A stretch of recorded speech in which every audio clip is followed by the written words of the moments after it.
Before we start, a quick disclaimer. I'm a German true crime YouTuber and English is not my first language. So if my pronunciation isn't perfect, please forgive me. I hope you still enjoy the video. Missing for 6 years. One of the most puzzling and disturbing missing person cases in Germany. The case of Rebecca Reusch.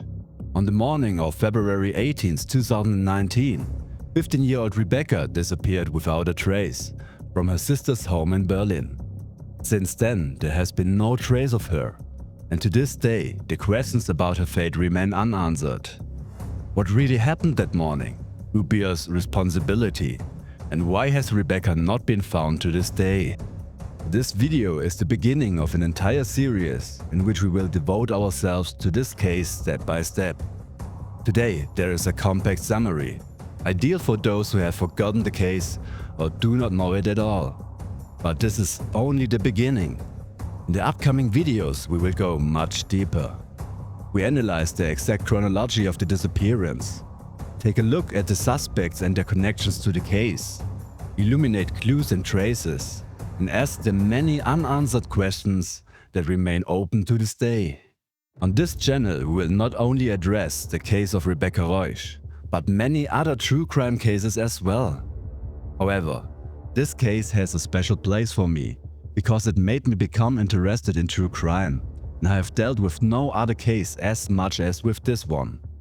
Therefore, there will always be update videos when new information about this case appear.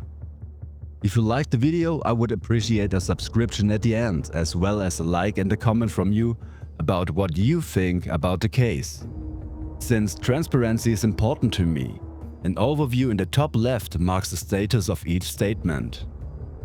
Fact: verified information from interviews or credible sources. Pending: statements from less reliable sources, such as some print media. Rumor: unproven claims without reliable evidence. Stay tuned, because this is only the beginning of a journey into a case that still raises riddles to this day. And every answer brings us one step closer to the truth. Rebecca Reusch, a name that has been known throughout Germany since 2019. But behind the headlines hides a young girl with dreams, a radiant personality, and a life that was interrupted in a tragic way. Rebecca was 15 years old when she disappeared without a trace. She grew up in the Berlin district of Rudow, in a family lovingly described as a cuddle family. Her parents, Brigitte and Bernd, and her two older sisters, Jessica and Vivian, were the most important support in her life. Rebecca had a close bond with her family, also with Jessica, who had already moved out and lived with her husband Florian and their little daughter, in that house where Rebecca was last seen. But who was Rebecca really? She was a lively, creative girl who thrilled her surroundings with her smile and her sense of fashion. Her blonde hair and her striking style made her an unmistakable personality. Rebecca had big dreams. She wanted to see the world, work as a flight attendant or model, and experience the adventures of life. But she was also sensitive, a teenager who struggled with the highs and lows of growing up, with self-doubt, school stress, and the challenges of everyday life. Despite these insecurities, Rebecca was full of life. She loved the band BTS, danced hip-hop passionately, and spent much time with her friends. It was a completely normal teenage life, until the day she disappeared without a trace. Rebecca was not only a daughter and sister, she was a human being with a story that was never finished. Her family describes her as friendly, helpful and full of life energy. But what happened to this girl who meant so much to so many people? Her disappearance still tears a gap in the hearts of those who knew her. It is not only an unsolved case, but also a reminder of how suddenly life can derail, and a warning not to give up until the truth comes to light. Who was Rebecca Reusch? A girl with dreams and a personality that must never be forgotten. A life full of plans and riddles, the days before her disappearance tell of a girl who was full of energy, creativity and dreams. And yet in hindsight, they cast a dark, inexplicable shadow. On February 14, 2019, Valentine's Day, Rebecca spent the evening with her friend Charla. The two did each other's hair, danced exuberantly, and captured the moment in selfies. On February 16th, Rebecca showed her creative side. She had pictures printed and bought picture frames to design her photo corner, a project she planned for the coming week. Later she spent the night at her sister Jessica's and her brother-in-law Florian's house. That evening, Rebecca created a TikTok video that shows her dancing and laughing in her sister's kitchen. This video later became known as one of the last documented moments of her joy. On February 17th, the last day before her disappearance, Rebecca changed her original plans to spend time with her sister and her little niece. The evening was relaxed. Pizza, music, a few hours on the PC with The Sims. Around 11:30 p.m., Rebecca went to sleep, with the instruction to get up alone the next morning. Meanwhile, Florian was at a company celebration, from which he only returned in the early morning hours. The morning of February 18, 2019 began like any other. But it would become a turning point in one of the most puzzling missing person cases in Germany. Rebecca spent the night on the couch in the living room of her sister Jessica's house in Berlin-Britz. It was a familiar place for her, a place where she felt safe. But on this morning, the clear traces end, and a dark riddle begins that remains unsolved to this day. At 09 a.m., Rebecca was last seen online on WhatsApp, a last digital trace. At 5:45 a.m., Florian, Jessica's husband, returned from a company celebration. While he stated that he went straight to bed, later investigations show that in this period he was online, read messages and visited websites with bondage and strangulation content. At approximately 6 a.m., Jessica got up to prepare herself and her daughter for the day. She left the house at about 7 a.m. without checking on Rebecca, because she had school only at the third lesson. Between 7 and 8:14 a.m., Rebecca sent a Snapchat photo to her friend Angie. On the picture, she wore a BTS hoodie and a pink plush jacket. But why was she awake so early? At 7:15 a.m., Rebecca's mother tried to reach her by phone, but only received the mailbox. Worried, she asked Florian to look after Rebecca. Later he stated that she was no longer there. In other statements he claimed she was still sleeping. At 7:46 a.m., Rebecca's phone logged into the house Wi-Fi for the last time, the last digital contact. At 8:36 a.m., a surveillance camera recorded Florian's Renault Twingo driving along the street near the house. At 9:22 a.m., the Twingo returned near the house again. And at the latest at 9:50 a.m., when school started, it was clear that Rebecca was missing. Several witnesses on that day claimed they had seen Rebecca, but none of these statements could be verified. We will go into the witness statements in another video. At 10:47 a.m., Florian's car was recorded at a Cassie location on the A12 exit Friedersdorf in direction Frankfurt-Oder. But where did he want to go? In the evening, Rebecca's family officially reported her missing, the beginning of a complex and dark riddle. What happened in the hours between 7 and 9:50 a.m.? Who was responsible for her disappearance? And what role did the many contradictory clues play? On February 19, 2019 at 10:39 p.m., the Twingo was again recorded by the Cassie system on the same route. What did he want there again? From February 21st to 23rd, 2019, the search for Rebecca was made public. Police released a filtered Instagram photo of Rebecca and asked the population for help. Friends and family distributed flyers and searched in the Gropius Passagen for clues. On February 23rd, the Homicide Division took over the case, as it could no longer be excluded that Rebecca had become a victim of a violent crime. From February 24th to 28th, 2019, Rebecca's brother-in-law Florian increasingly came into focus of investigators.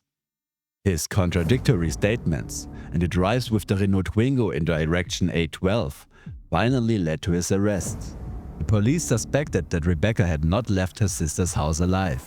The focus of the investigations now lay on Florian's movement and possible traces along the highway.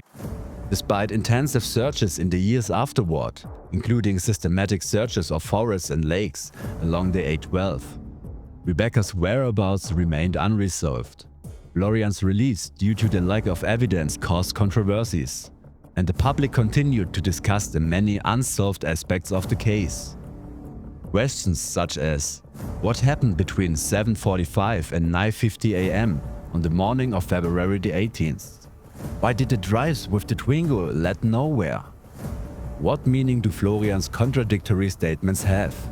Remained open and still occupy the public. In the following days from March 5th to 6th, 2019, the investigations focused on the Twingo. New forensic examinations brought burdensome traces to light. Hair and fibers of her purple fleece blanket were found in the Twingo. At the same time, police and the TV show Aktenzeichen XY called on the population for help. Despite 1,500 incoming tips, Florian continued to refuse any cooperation. The police searched a huge area around the A12 in the following days. On April 2nd, 2019, the Homicide Division continued its work by evaluating the more than 2,200 incoming tips. Although no hot trace had been found so far, the Public Prosecutor's Office showed itself optimistic that soon a decisive clue could appear. Florian remained in the focus of the investigations. According to a focus report, he could not provide investigators with a credible alibi for his mysterious drives on the A12. And the inconsistencies in his statements further raised doubts about his innocence. Parallel, there were new findings from trace evaluations. The hair found in the trunk of Florian's Renault Twingo likely did not originate from Rebecca, but the investigations continued. And on April the 10th and 11th, 2019, forces concentrated on a promising area, the Herzberger See. A blocked-off area was searched by a 100-strong unit, while investigators hoped for new traces. But this search also remained without tangible results. Despite the withdrawal, the police resumed work again and from April 16, 2019, concentrated on the forest area near Diensdorf-Radlow. Supported by cadaver dogs and a helicopter, the area was searched again, while the investigations continued to be intensified. On April 18th, the spokesperson of the Public Prosecutor's Office, Martin Steltner, stated in an interview with RTL that the case was by no means considered a cold case. The police continued the search and further evaluated important traces from Florian's vehicle and the apartment. On April 23, 2019, new witness reports emerged that aroused the interest of investigators. A 10-year-old girl stated she had seen Rebecca on the day of her disappearance in front of the Walter Gropius School, where she was allegedly held by other students. Another witness reported seeing Rebecca in a Polish shopping market accompanied by a man.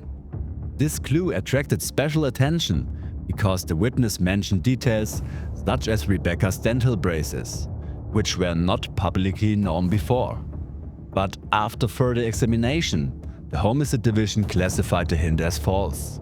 In December 2019, Rebecca's father Bernd Reusch revealed in an interview that he was in an emotionally stressful situation during the investigations. The police had asked him to help with the transfer of his son-in-law Florian, who was under murder suspicion. Only a few days later, he spoke again about the tormenting uncertainty that had accompanied the family for months. He emphasized that the family firmly believed Rebecca had not voluntarily left home. "We have been saying all the time that she may be held somewhere. She would never just leave home." In December 2020, a new police theory appeared that Florian may have undertaken a drive to search for a lost wedding ring, which Brigitte Reusch denied. In February 2023, another house search was carried out at Jessica's and Florian's home. Investigators searched for further evidence and carried out acoustic measurements to learn more about the events on the day of Rebecca's disappearance. A missing belt of a bathrobe was discovered, which may have been used for other purposes. Rebecca's mother rejected this theory, explaining that the belt was used to pull a bobby car and later disposed because it was dirty. In July 2024, profiler Axel Petermann commented on Rebecca's case. He emphasized that Florian returned home, drunk after a celebration, but still drove to Poland, which raised suspicion. Additionally, there were no traces of a violent crime, and Florian's Google searches on strangulation practices caused attention. At the end of 2024, Rebecca's Instagram profile was put into memorial mode, raising questions because this is only activated in confirmed death cases. Although, legally, Rebecca can only be declared dead in 2029. Florian's past is characterized by contradictory reports. He had a difficult childhood and was considered a class clown. Rumors about drug courier activities and a possible affair with another woman surfaced, but there was no confirmation. Regarding Rebecca, there was a close, sometimes unusual relationship that was characterized by familiarity as well as a certain position of power. Statements from friends and family raised questions whether there was more between the two. Florian also has a history of violence in his former relationships. Ex-partners report abuse, both physical and sexual. However, there are also opposing voices that describe him as a harmless and peaceful person. These contradictory reports and the different facets of his character make it difficult to form a clear picture of Florian. The investigations took a new turn when a man named Max or Maxi appeared, with whom Rebecca allegedly had contact. But many of her friends and family members knew nothing about him. Max's Snapchat account was deleted after Rebecca's disappearance. There are indications that he lives in Cologne and has a connection to an influential mother. Max was also set to play football. A friend of Rebecca confirmed the contact, but it seemed to be rather a loose acquaintance. Rebecca wanted to meet Max in Berlin, but the meeting never took place, possibly because she cancelled it at short notice. Rebecca's cousin and sister reported regular messages and photos exchanges with Max, which indicates that the connection may have been closer than initially assumed. But the public prosecutor's office found no evidence of Max's involvement in Rebecca's disappearance. There are, however, contradictory statements about Max's contact with Rebecca. For example, Max claimed in a podcast that he had broken off contact months earlier, while evidence showed they were still communicating shortly before her disappearance. In the case of Rebecca Reusch, there are several hints that give the investigations new directions and at the same time raise many questions. A central clue came from Sniffer dogs, which tracked Rebecca's trail from her sister's house to the nearby bus stop that she would have needed to reach to take the bus to school. This suggests that Rebecca may indeed have left the house. However, it remains unclear whether she actually boarded the bus or whether it was a trail from another day. A neighbor stated she saw Rebecca on the street late in the morning of February 18th. She wore a blanket and had a grim facial expression, which was unusual for her. However, weather records contradict this observation, as there was no rain on February 17th that could have made the ground wet. This discrepancy casts doubt on the credibility of the neighbor's statement. Another hint came from a witness who claimed to have seen Rebecca on April 4th, 2019 in Krakow. This is remarkable since Krakow is far from Rebecca's last known location in Berlin. It could indicate that she was deliberately brought there or that she was on the move. Another witness reported seeing Rebecca at the Alt-Bukow bus stop on the evening of February 18th. Rebecca was said to have been on the phone there, but did not enter the arriving bus, which is another inconsistency. Finally, There was also a witness who claimed to have seen Rebecca in bus line 171 at around 7:30 a.m., wearing a conspicuous blanket. This sighting also remains unconfirmed. Another hint came from an elderly man who claimed to have seen Rebecca walking past her house on the morning of February 18th, which contradicts the previous investigation. Another interesting observation came from riders who noticed a man with a baseball cap in the forest in Kummersdorf on the same day, who behaved suspiciously and disappeared toward a bungalow settlement. Additionally, Ann-Kathrin Ulbrich from Würselen reported a discovery in May 2019. During a walk, she found a blanket in the forest that strongly resembled the fleece blanket seen in police photos of Rebecca. This discovery aroused suspicion that it could be connected to the case. In the Rebecca Reusch case, there are several remarkable hints and statements. A former cellmate of Florian described that Florian appeared relaxed and friendly during their joint detention, which stands in contrast to the severe accusations. Florian is said to have stated during an interrogation, "Without a body, you cannot do anything to me," which raised questions whether this was a provocative remark or a deliberate statement. Rebecca's mother suspected that Rebecca may have taken a blanket with her to not sit on cold ground when meeting someone, which however appeared unusual, as she had never taken a blanket with her before. A neighbor reported a strange incident in which Jessica asked questions about the door camera after Rebecca's disappearance, without asking whether Rebecca was visible on the footage, which raised mistrust. There were also rumors and statements about Rebecca's life and possible secrets.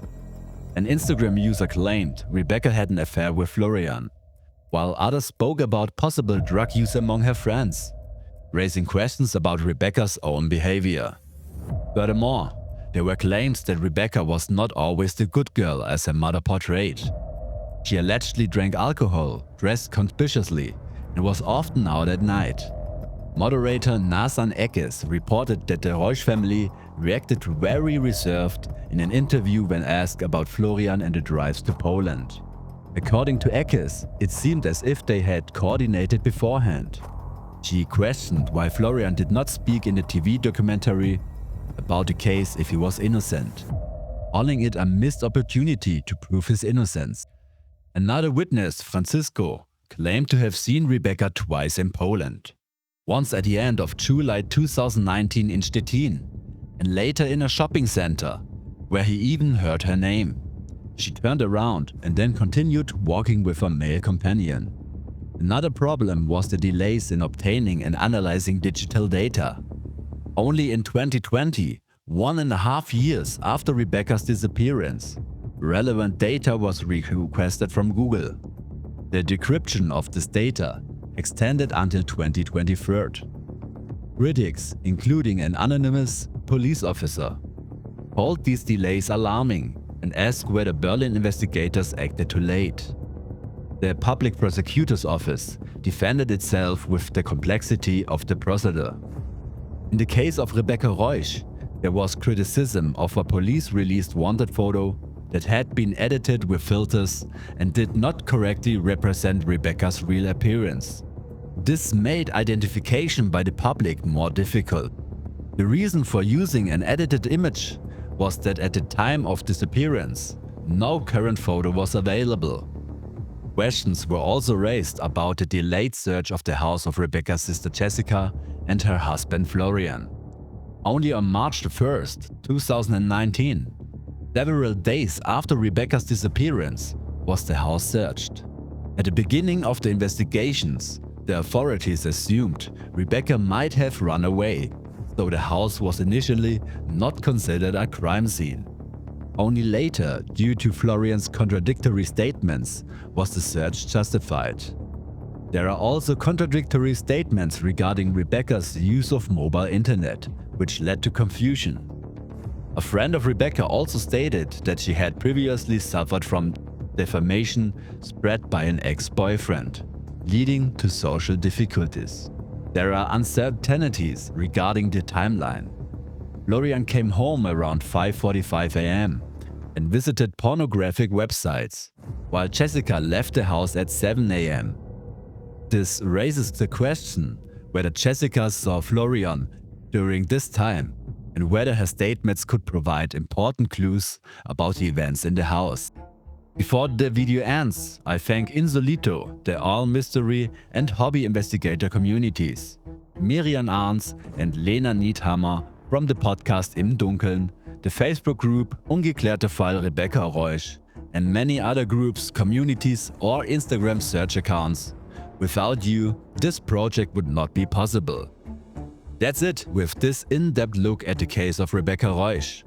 A case full of secrets and questions that remain unanswered to this day.